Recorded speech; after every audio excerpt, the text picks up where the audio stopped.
Olha só, hoje a gente vai falar de um atleta com uma missão quase impossível: derrubar um verdadeiro império. Por décadas, só um país mandou no tênis de mesa mundial. Mas esse cara aí, o Hugo Calderano, tá virando o jogo. A grande pergunta é: como é que ele tá fazendo isso? Que ele é o melhor jogador das Américas, ninguém discute, certo? Mas e se tornar o melhor do mundo? Isso é tipo o desafio final de qualquer esporte. Então, a gente quer saber o que falta para ele chegar lá. E para responder essa pergunta, não dá para olhar só para o ranking. A chave está na cabeça dele, na história de vida e, acredite se quiser, na ciência por trás do talento dele.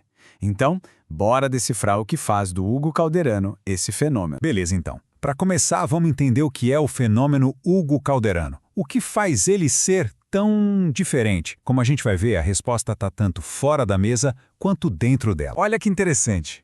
De um lado, você tem um atleta pura explosão, agressivo, que domina os caras na mesa.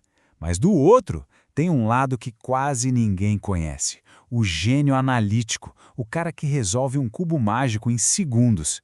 Essa mistura que, para mim, é o segredo do jogo dele. E essa genialidade dele vai muito além. Pensa só, aprendeu a ler e escrever sozinho com 4 anos, fala 7 idiomas, sabe a capital de todos os países do mundo.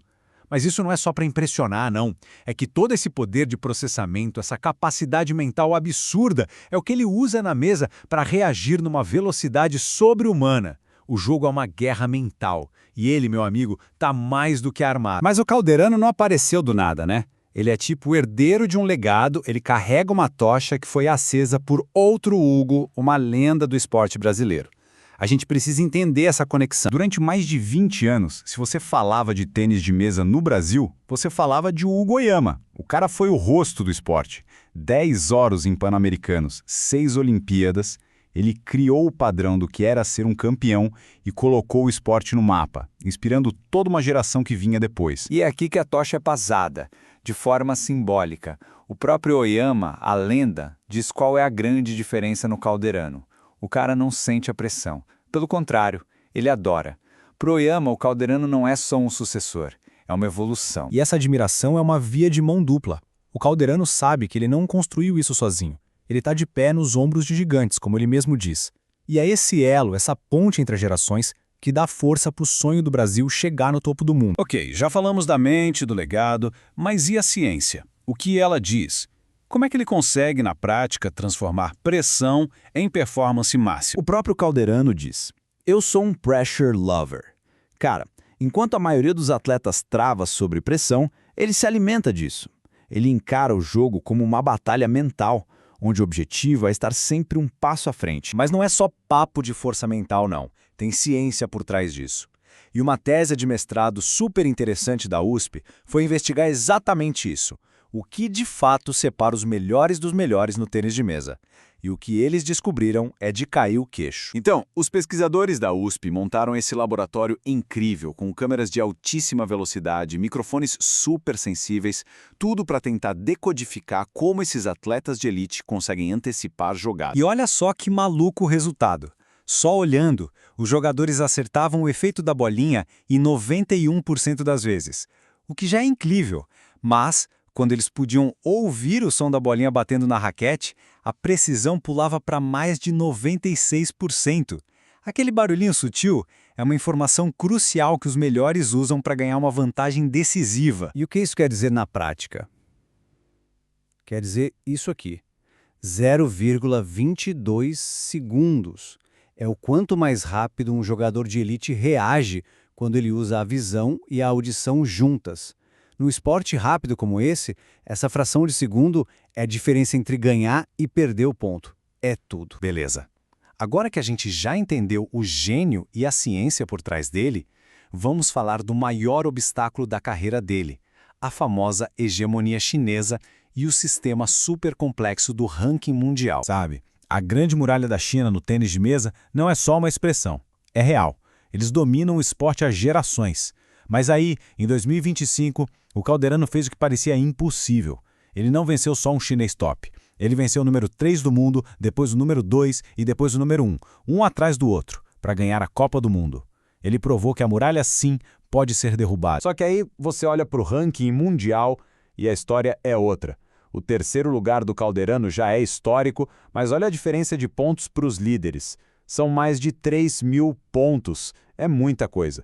Então, como é que se fecha essa lacuna? Para a gente entender essa escalada, tem que entender como o ranking funciona. Basicamente, ele conta seus 8 melhores resultados do último ano. E o detalhe é que os pontos expiram depois de 12 meses. Ou seja, não adianta ganhar um torneio e relaxar. Você tem que ser bom o tempo todo, consistentemente, só para se manter onde está. Certo, o desafio é enorme, a gente já viu, mas não é impossível. Então vamos dar uma olhada no mapa, na estratégia que o Calderano precisa seguir para chegar de fato no topo do mundo. O atalho, o caminho mais rápido para o número 1, passa por esses torneios aqui, os Grand Smashes. Pensa neles como os Grand Slams do tênis.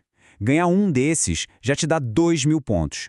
Só com o título, ele corta a distância para os líderes quase pela metade.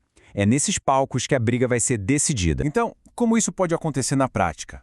Bom, tem dois caminhos. O cenário super otimista seria o Calderano engatar uma sequência incrível de vitórias, tipo ganhar um grande smash atrás do outro, e torcer por uma queda de rendimento dos chineses. Já o cenário mais realista e talvez mais provável é ele manter essa consistência absurda que ele tem, ganhando torneios importantes nos próximos 2 ou 3 anos e ir diminuindo essa diferença aos poucos, aproveitando uma transição de gerações na equipe da China. Mas agora, vamos pensar um pouco além. A jornada do Calderano é muito maior do que só um número no ranking. É sobre o que ele significa para o Brasil e, na verdade, para todo um continente. O gênio do tênis, o Roger Federer, uma vez disse uma coisa que se encaixa perfeitamente aqui. Ele disse que ser o número 1 não é só sobre estar no topo de uma lista. É sobre carregar a responsabilidade de ser o maior exemplo do seu esporte. É um peso, mas também uma honra gigantesca. E falando em peso, o peso da história aqui é inacreditável. Faz 83 anos que um jogador das Américas não ficava entre os 4 melhores do mundo. O que o Calderano já fez é histórico, é quebrar um jejum de quase um século. Ele, sozinho, colocou o continente de volta no mapa mundial do tênis de mesa. E tudo isso nos traz para a nossa última pergunta. A busca pelo número 1 é o que move a história. É o grande objetivo. Mas, e se ele não chegar lá? Pensa bem. Qual é o verdadeiro tamanho do legado que ele já construiu? Só por ter provado que é possível desafiar os gigantes, por inspirar toda uma nova geração e por já ser um dos maiores da história, talvez o legado do Hugo Calderano já esteja garantido. Para sempre. O que você acha?